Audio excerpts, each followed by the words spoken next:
चींटियों की बस्ती में जब कोई चींटी मरती है तो आसपास रहने वाली चींटियों को कुछ पता नहीं चलता। तीसरे दिन जब मरी हुई चींटी का जिस्म ओलिक एसिड की बदबू देता है, तब मजदूर चींटियां इसे उठाकर बस्ती की कचरा कुंडी में फेंक आती हैं। यही चींटियां चलती फिरती चींटियों में चलते चलते सर जोड़कर एक लम्हा का राजो नियाज फर्ज जानकर करती हैं।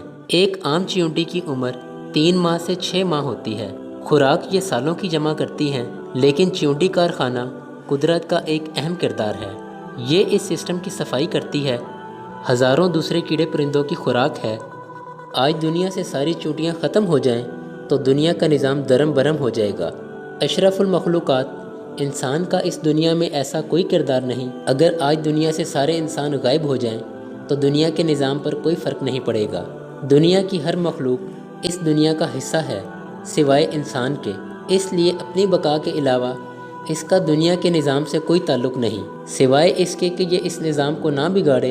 इसी में इसकी बका है। हमने चींटियों से हिर्स लेकर सदियों का सामान जमा करना शुरू कर दिया। इस दौड़ में इतने गाफिल हो गए कि आसपास कमज़ोर बीमारों का पता ही नहीं चलता, और तब पता चलता है जब बस्ती में कोई जनाजा हो तो मालूम होता है कि फ़लाने का जनाजा था और वो इतने अरसे से बीमार था। हम ये एहसास खो चुके हैं कि इस भाग दौड़ में इनको भी वक्त देना था।